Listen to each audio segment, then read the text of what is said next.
I remember the taste of metal in my mouth. Not from blood, but from biting my tongue hard enough to keep from exploding.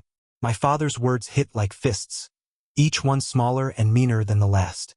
My mother just sat there, swirling her wine like she was watching bad TV. I didn't cry. I didn't shout. I just knew right then whatever family I thought I had was gone for good. It started with 3 words. I'm not interested. I just said them at the dinner table, fork halfway to my mouth, hands shaking because I knew what was coming. My father's head jerked up, his jaw tightening like someone had just insulted him in public. Not interested in what? His voice was low, but sharp. The business. I'm not going to take over Carter Manufacturing. My throat burned, but I forced the next part out before I lost my nerve. I'm applying to culinary school. Silence, heavy, loaded. My mother set down her fork slowly, the metal clinking against the porcelain. Culinary school, she repeated, like it was a disease she'd just been diagnosed with. My father leaned back in his chair, a smirk tugging at the corner of his mouth. You want to be a cook? After everything I've built? After the private schools, the tutors, the connections? A chef? I corrected, my voice firmer now. His smirk hardened into something colder. Ungrateful. That's what you are. Ungrateful. I leaned forward. I've worked in that factory every summer since I was 14. I've done every job you told me to, just to prove I could. But I'm not you. I don't want your life. You don't get to not want it, he snapped. It's your responsibility. My mother let out a humorless laugh. Do you have any idea what you're throwing away? The money? The security? You'll end up flipping burgers for minimum wage, and you'll come crawling back. I'd rather starve than live your life, I shot back. That's when the volume exploded. Years of resentment poured out of him like gasoline. Every mistake I'd ever made, every moment I wasn't enough in his eyes. My mother chimed in, twisting the knife with comments about how I embarrassed them at business dinners, how my phase would ruin their reputation. It was a blur of voices and clattering silverware until my father suddenly stood, shoving his chair back so hard it scraped the floor. You want to chase some pathetic dream? Fine. Do it without our name, without our money, without our house. I thought it was just bluster until he stormed up the stairs. The sound of drawers slamming open and shut echoed down the hall. My mother stayed seated, sipping her wine, eyes never meeting mine. He came back with an armful of my clothes and dumped them on the kitchen floor. Pack your things. You're out. Tonight. You're serious, I said, my voice flat. Dead serious, he said, already turning back toward the stairs. And take only what's yours. The car stays. The credit cards stay. The phone stays. Something inside me went cold. Fine. For the next half hour, I stuffed my life into 1 suitcase and 2 trash bags. Every shirt, every photo, every scrap of who I was. They didn't help. They didn't speak. At one point, my mother walked past my door, looked in and said, "You'll thank us for this one day." When I finally dragged my bags downstairs, my father was waiting at the front door, holding it open like I was a guest who'd overstayed my welcome. I stepped out onto the porch, the night air biting against my skin. "You'll regret this," I said quietly. He smiled, actually smiled. "No, son. You will." The door shut behind me with a finality I felt in my bones. I walked down the driveway, my suitcase wheels rattling against the concrete, each step fueled by a single thought. One day, I'm coming back. And when I do, I won't just be knocking on the door. I'll own it. That night, the city felt colder than I'd ever known. My pockets were light, my pride heavier than my suitcase, and every step away from that house was a step deeper into something I didn't yet understand. Survival. I spent the first 2 nights in a 24-hour cafe, nursing a single cup of burnt coffee until the sun came up, then dragging myself to whatever day labor I could find. By the 3rd night, I'd handed over nearly half my cash for a mattress in a boarding house where the walls were thin enough to hear every argument, every cough, every desperate phone call to family that would never pick up. The days blurred into a cycle of scraping by. I took dishwashing jobs in grimy kitchens where the floors were always wet, the air heavy with grease, and the chefs screamed like drill sergeants. My hands cracked from soap and hot water. My back ached from hauling crates of produce I couldn't afford to eat. Every rejection letter from a culinary school felt like a kick to the ribs. They came one after another. Some polite, some blunt, all saying the same thing. No. I kept them in a shoebox. Not because I was sentimental, but because I wanted a record of every time the world told me I wasn't enough. One slow Tuesday night at the diner, I was scrubbing down a counter when I heard the laugh. I knew it instantly, Mrs. Hollingsworth, one of my parents' closest friends. She walked in with her husband, both dressed like they were on their way to a gala. They scanned the diner, and for a second, our eyes met. I braced myself for the polite smile, maybe the awkward small talk. Instead, she turned her head sharply toward her husband and whispered something that made him smirk. They slid into a booth, and when I brought their menus, she didn't look up. Not once. To them, I wasn't Ryan Carter, the kid who used to mow their lawn for pocket money. I was just the help. I swallowed whatever comeback burned in my throat and took their order. When I set down their food, Mrs. Hollingsworth made a point of telling me the soup was a little bland, loud enough for the nearest table to hear.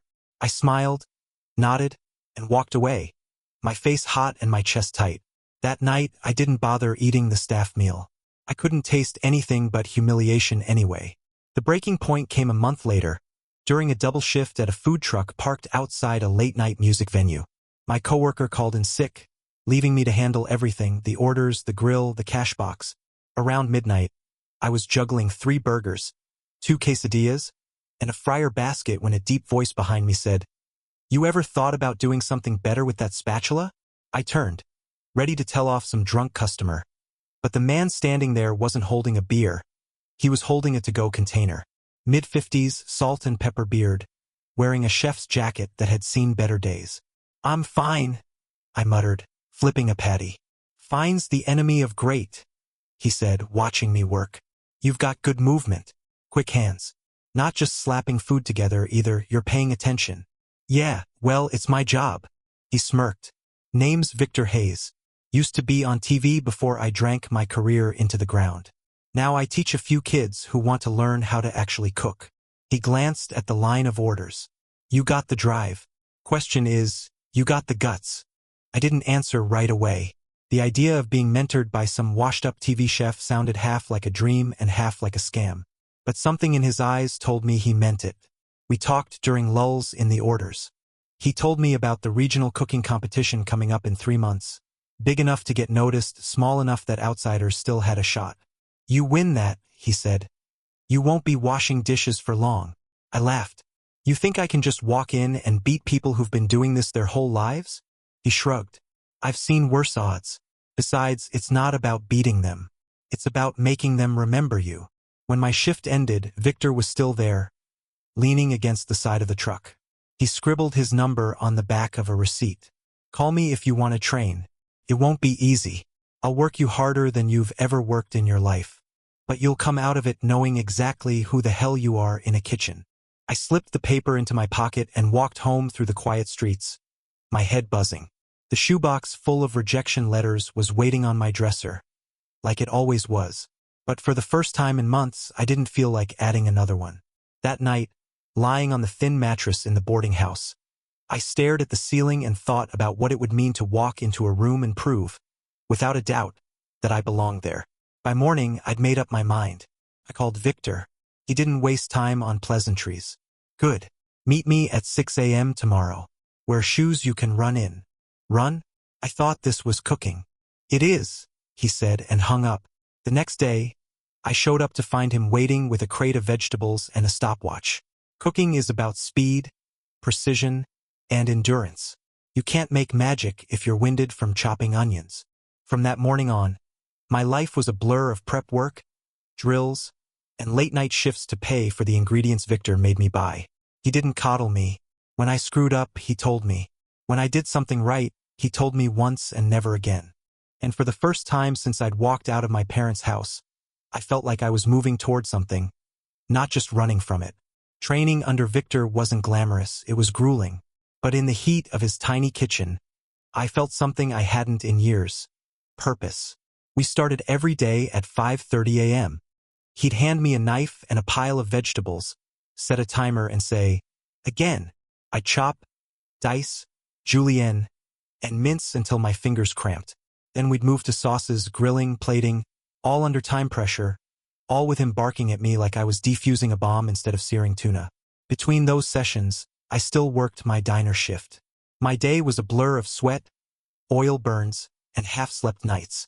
My landlord complained about the smell of garlic coming from my room. I didn't care. The competition date was marked on my calendar like a red warning light. Victor said the event was a proving ground for young chefs. But to me, it was the only shot I'd ever had at stepping into a real culinary world. The prize money could cover a semester of school. The exposure could get my name in front of people who didn't already have me pegged as the Carter kid who failed.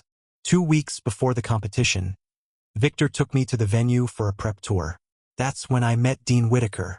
He was a local rising star, slick hair, perfect knife skills, already running his own bistro at 26. He took one look at my practice menu and smirked. "Street food? Cute," he said, tapping the page. "But this isn't a food truck festival.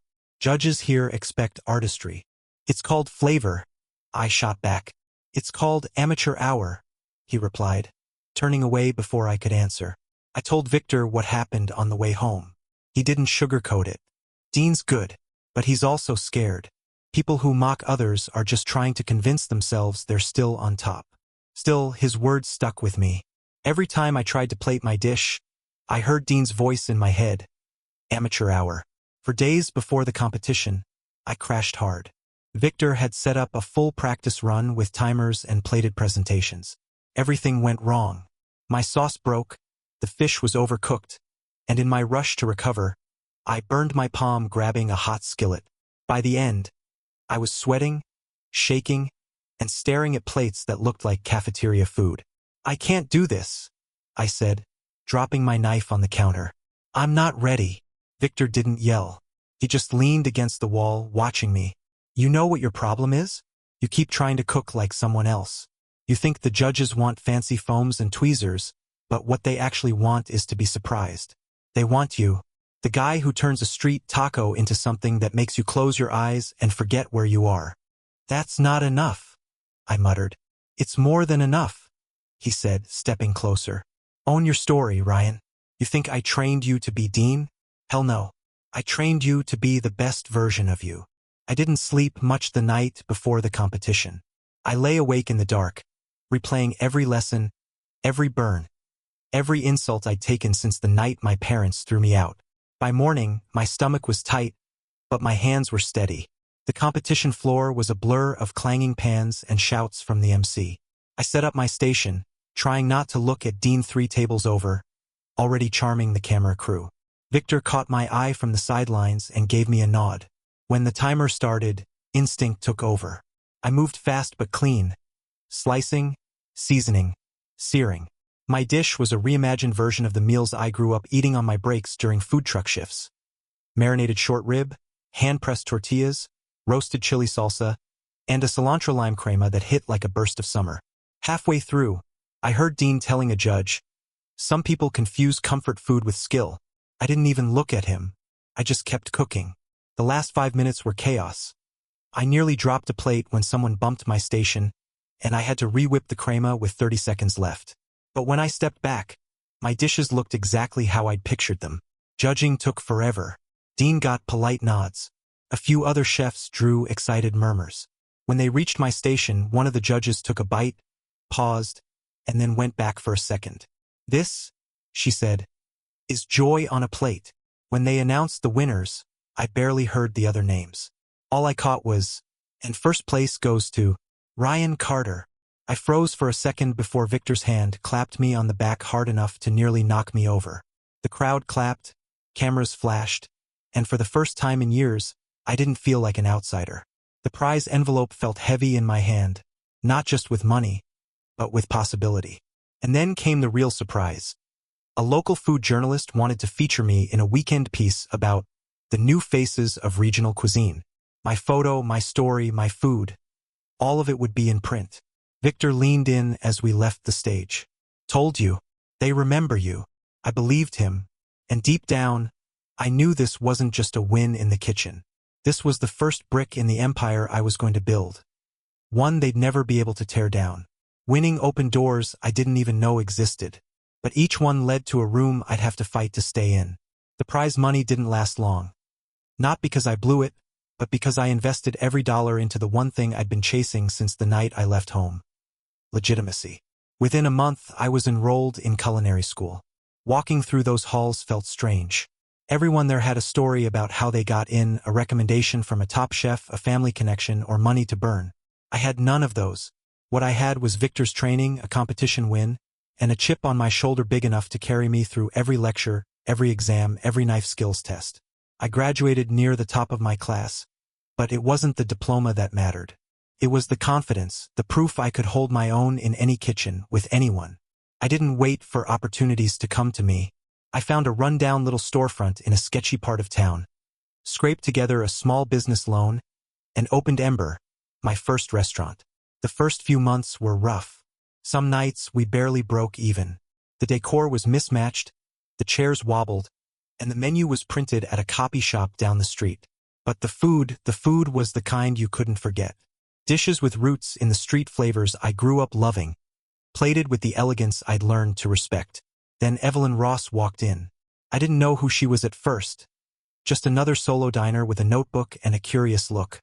She ordered half the menu, asking the kind of questions only someone who really understood food would ask. 2 days later, her review dropped in the Sunday paper. Ember is a spark in the city's culinary scene, a fearless blend of street soul and fine dining artistry. Ryan Carter isn't just cooking food. He's telling a story on every plate. The phones didn't stop ringing for a week. We were booked solid for months. My staff doubled. Investors started sniffing around, offering partnerships and expansion deals. Within 2 years, I opened a second location, Ember South, and then a third, each one bigger and better. With every opening came more interviews, magazine spreads, and TV spots. My face was on posters for food festivals. My recipes were featured online. Even Dean Whitaker, now struggling to keep his bistro afloat, sent a congratulatory email I didn't bother answering. The real full-circle moment came when the culinary school that once rejected me invited me back to teach a weekend workshop. I stood at the front of a packed classroom, showing a room full of aspiring chefs how to elevate simple street food into something extraordinary. During the break, one of the instructors, a woman who'd been on the admissions board back when I applied, pulled me aside. "You've come a long way," she said, half smiling. "Yeah," I said, letting the silence hang for a beat too long. Guess I just needed the right teacher. Victor's face flashed in my mind, and for a moment, I wished he could see this. But he hated crowds and attention. He told me once that his joy came from seeing his students succeed quietly. Still, I made sure he got a front row seat at my second restaurant's grand opening. It was during that event that I overheard the first whispers. 2 of my old high school classmates, both clearly tipsy, were talking near the bar. "You hear about Carter Manufacturing? Lawsuits left and right." "Yeah, I heard his dad had to sell off some equipment just to keep payroll going." Elaine's been seen at those charity events she used to mock. The free wine's the only reason she goes. I pretended not to listen, but every word slid neatly into place. My parents, the ones who had told me I'd never make it, were cracking under pressure. The empire they valued more than their own son was starting to collapse. Part of me wanted to gloat right then, but another part knew it was too soon. You don't interrupt a storm before it finishes tearing the roof off. So I just kept building. Every new contract, every expansion, every feature in a magazine was another nail in the coffin of the story they'd written for me. I wasn't just succeeding, I was rewriting my life in real time. And somewhere in the back of my mind, a plan was starting to take shape. A plan that would bring me back to the place I'd been thrown out of. Not as a son asking for forgiveness, but as an owner holding the keys. It was just another morning, coffee, emails, the usual grind, until a certain real estate listing froze me in my chair. I almost didn't click it. The thumbnail photo was familiar. A pale stone mansion with tall arched windows and manicured hedges I'd trimmed myself as a teenager. My parents' house. The headline under the photo read, "Historic estate in prime location. Motivated seller. Motivated seller." My parents didn't sell things. They hoarded them until people begged to take them. But there it was, plain as day. The address burned into my memory, listed for a price that made me choke on my coffee. I called the agent's number without thinking. A smooth voice answered, "Jessica Lane, Blue Ridge Realty. I'm calling about the Carter property on Northwood Drive." "Of course," she said. She paused. Wait, Carter? Are you related to? No, I said quickly. Not anymore. I'm a potential buyer. She hesitated, then her professional tone slid back in place. Well, I'll be honest with you, Mr. Ryan. Just Ryan. All right, Ryan. The truth is, the property's been on and off the market for months. The owners are in a difficult position. Multiple lawsuits hit Carter Manufacturing last year. The bank's closing in, and the house is collateral. I leaned back in my chair, letting her words settle. The bank's closing in. I'd like to schedule a private showing, I said. Of course. I should mention, though, there's been pushback from the sellers. They've tried to dictate who can and can't buy it. Something about keeping it in the right hands. I almost laughed. I'm sure they have. The showing was surreal. Walking through those rooms after more than a decade was like slipping into a dream you weren't sure you wanted to wake from. The dining room table where they'd disowned me was gone, replaced by something cheaper. The carpets were worn. The place smelled faintly of dust and lemon cleaner, the scent of something being kept alive just enough to sell. Jessica watched me closely as I moved from room to room. You seem connected to the property, she said carefully. I know it well. That night I called my lawyer, Liam Torres. He'd been with me since my second restaurant deal and was one of the few people I trusted without hesitation. I want to buy my parents' house, I told him. There was a pause.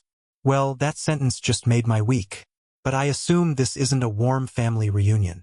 Not even close. They're losing it. I want it. Clean and legal. He whistled low. Okay. But you should know they can try to block the sale with something called a family rights claim. It's weak, but it's a delay tactic. Do you think they'll use it? They'll use anything they can. But I want this airtight, Liam.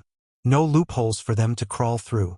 2 days later, Liam called back with an update. They filed the claim, said the sale to you would be a personal affront and family betrayal, which is hilarious coming from them. What now? I asked. I found a way around it. The property's in the bank's possession now, technically, because of the foreclosure process. That means the bank can sell to whoever they want, no matter what your parents say.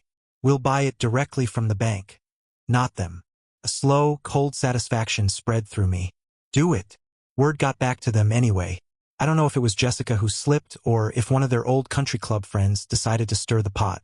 Either way, my mother called me for the first time in 12 years. Ryan, she began, her tone sugary in a way that made my skin crawl. We heard you've taken an interest in our home.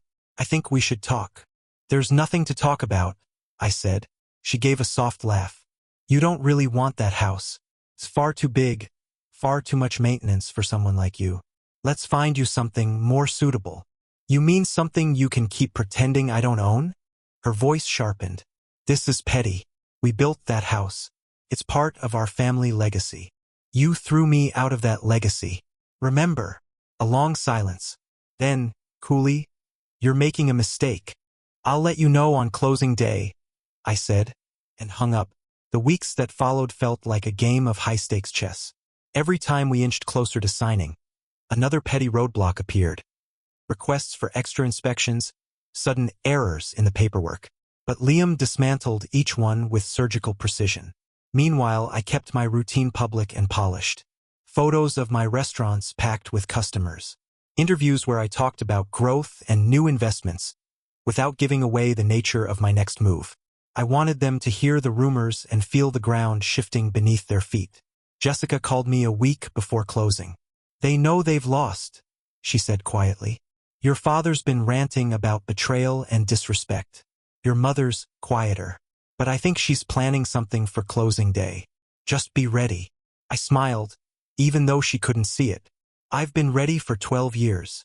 I'd imagined this moment 1,000 ways, but none of them felt as real as the cold brass of the keys in my hand. The morning air was crisp, the kind that makes your breath visible, and every exhale felt like I was letting go of a piece of the boy who'd left this house 12 years ago.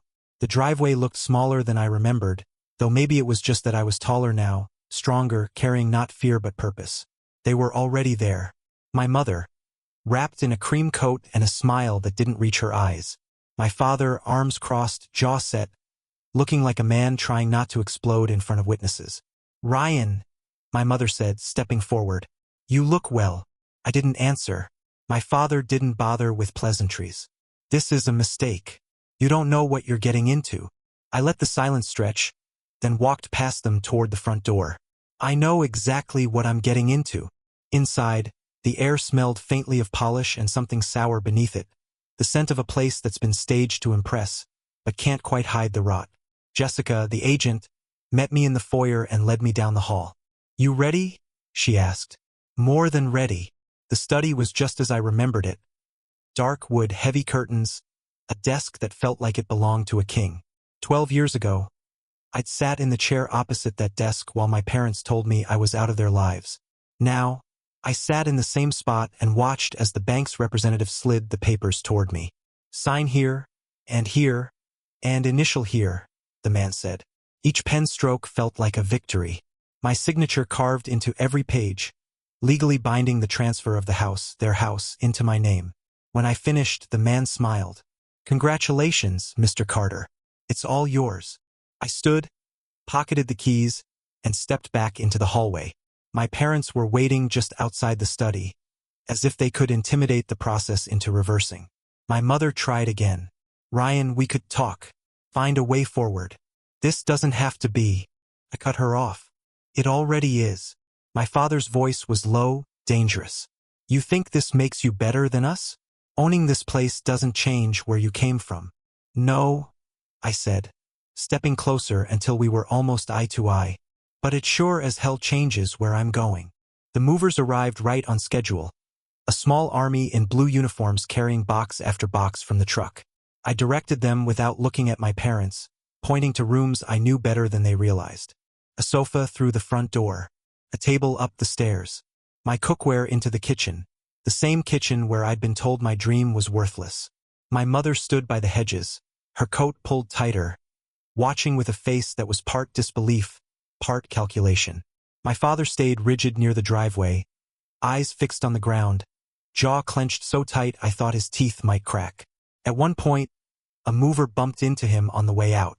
My father stepped aside but didn't move far enough, forcing the man to sidestep awkwardly.